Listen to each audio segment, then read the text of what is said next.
Police को पूरा scale देते हैं, तो आप पुलिस को कर्मचारियों की तुलना कुत्ता से कर रहे हैं क्या? आप मात्र 1650 रुपया आप दे रहे हैं रसोईया को, 12 महीना काम लीजिएगा और उसको 10 महीने का पैसा दीजिएगा।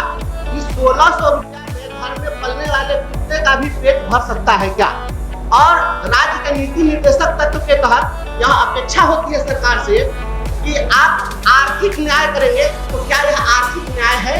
और भारत का संविधान कहता है आर्टिकल 14 समता का अधिकार, और इस राज्य संविधान पर तैयारी करके आए हैं कहा है। में तो शिक्षक हाँ, तो इस संविधान की बात करने लगे हैं, यहाँ की बात कीजिए ना। न शायद और लोग नहीं जानते हैं, आप भी जानते हैं, और लोग संविधान नहीं जानते। नहीं, अन्यथा नहीं, इसको झूठों के ब्रजवासी। पूछता हूँ महोदय, हाँ, चलिए, आपका यह कल का है, किसको देना है? किस देगा? हाँ, सामान्य प्रशासन का है, 12 नंबर।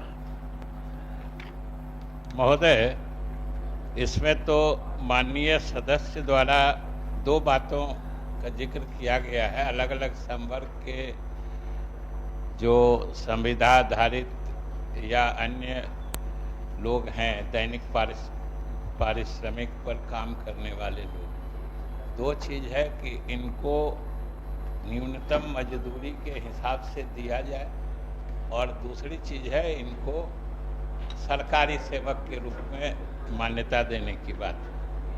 महोदय, ये अलग अलग विभाग में काम करते हैं, और जो सूचना है कि इनको न्यूनतम मजदूरी के हिसाब से ही इनके पारिश्रमिक का भुगतान किया जाता है। कहीं भी न्यूनतम मजदूरी से कम भुगतान की सूचना नहीं है। अगर माननीय सदस्य देंगे किस विभाग में कहाँ हो रहा है, तो हम उसको देखेंगे। जहाँ तक इनको सरकारी सेवक बनाने की बात है, तो ये तो जिस विभाग में काम कर रहे हैं उस विभाग के रिक्तियों के बारे में जब संबंधित विभाग फैसला लेता है और उसकी रिक्तियां विज्ञापित होती हैं और उसके द्वारा कार्रवाई की जाती है, इन सभी विभागों में काम करने वाले लोगों का एक साथ सेवा का सरकारीकरण का ऐसा कोई प्रस्ताव न है, विचार में न होता है। ठीक, इसलिए हम माननीय सदस्य को कहेंगे कि अगर कोई न्यूनतम मजदूरी से कम किसी इस श्रेणी के काम करने वालों को भुगतान की सूचना है तो दें, अब दे देंगे सरकार। ठीक ठीक, हो गया। महोदय, मैं चाहता हूँ कि मुझे बोलने दिया जाए। हाँ, बोलिए बोलिए बोलिए बोलिए।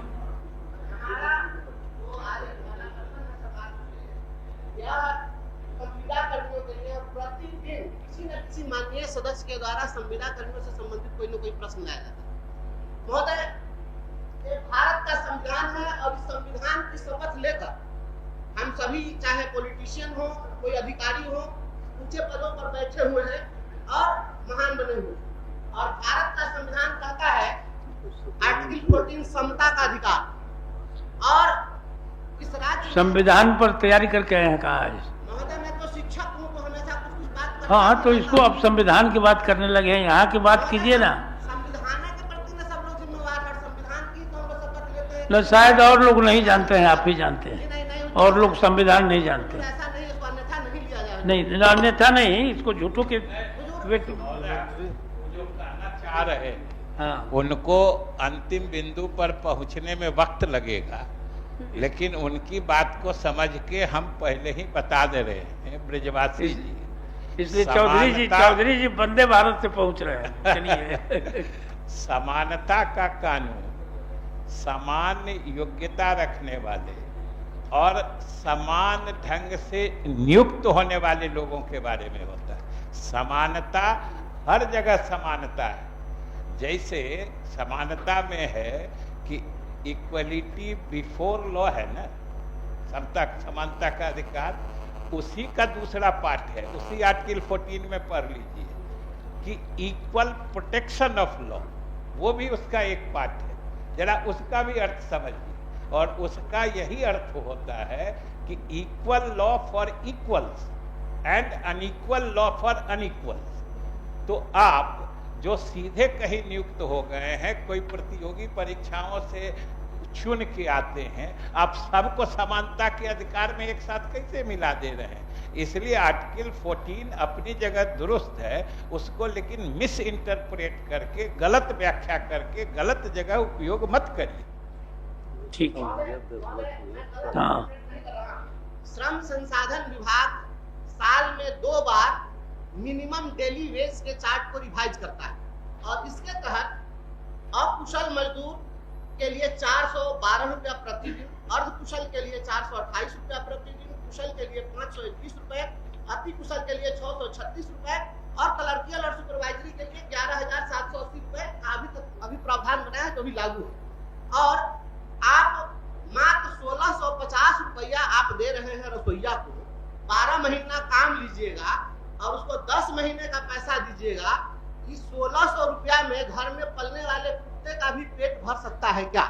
और राज्य के नीति निर्देशक तत्व के तहत यह अपेक्षा होती है सरकार से कि आप आर्थिक न्याय करेंगे, तो क्या यह आर्थिक न्याय है? आप रात्रि प्रहरी को 5000 रुपया देते हैं, पुलिस को पूरा स्केल देते हैं, तो आप पुलिस पर कर्मचारियों की तुलना कुत्ता से कर रहे हैं क्या? नहीं, कर्मचारी नहीं कर रहा महोदय, हाँ? ना, इसको निकालिए। और रात्रि प्रहरी से आप 5000 रुपया देकर रात भर ड्यूटी लेते हैं और महोदय सदस्य विषयांतर हो रहे हैं। उनके ध्यानाकर्षण सूचना में है न्यूनतम मजदूरी कानून का जिक्र, और हमने स्पष्ट कहा है कि जहां कहीं माननीय सदस्य को न्यूनतम मजदूरी अधिनियम से निर्धारित जो पारिश्रमिक है उससे कम मिलने की सूचना है, आप लिखित सूचना दीजिए, तत्काल कार्रवाई की जाएगी। ठीक। हम मान्य, परंतु जो उत्तर है बिल्कुल तथ्य से परे है। और आपको जानकर हैरत होगी, मुजफ्फरपुर जिला पूरा जाम से रेंगता रहता है। 10,000 से ज्यादा ऑटो चल रहा है शहर में और सभी एंट्री पॉइंट पर ऑटो वाले से चुंगी वसूलते हैं अवैध लोग, जो नगर निगम के अवैध लोग हैं। प्रतिदिन 1 लाख रुपए से ज्यादा की वसूली होती है और ये लोग इस बात को स्वीकार नहीं कर रहे हैं और बहुत बड़े राजस्व का गबन हो रहा है और इस संबंध में कोई जानकारी नहीं दी गई है। केवल कह दिया गया है कि पार्किंग शुल्क वसूला जा रहा है। महोदय, इसकी जांच कराई जाए, माननीय मंत्री जी उच्च स्तरीय जांच कराइए। पर डे 1 लाख रुपए से ज्यादा की वसूली हो रही है, मैं दावे के साथ कहता हूं। तुरंत तो कुछ आया ही नहीं कि सुझाव दिए। उत्तर बड़ा स्पष्ट है। इन्होंने सवाल में लिखा है कि 7200 ऑटो चल रहे हैं। अभी माननीय सदस्य ने कहा कि 10,000 ऑटो चल रहा है, तो किस यंत्र से ये नापते हैं इसकी कोई, तो परिवहन विभाग का काम है। हम लोगों के जिम्मे जो काम है नगर विकास आवास का, तो 4 पार्किंग है, चारों पार्किंग को डाक के माध्यम से लोगों को दिया जा चुका है। जो उच्च बोली लगाने वाले थे उनको ये दिया जा चुका है और वो अपना नियमित काम कर रहे हैं। तो और अभी हम लोग ICCC integrated control and control command centre के माध्यम से हम शहर को देखते हुए कि कहाँ जाम लग रहा है, किस प्रकार इससे निजात दिलाया जाए, ये सब काम नगर विकास आवास कर रहा है। लेकिन माननीय सदस्य ने सुझाव जो दिया है, सरकार उसको ग्रहण करती है, उस पर विचार करेगी।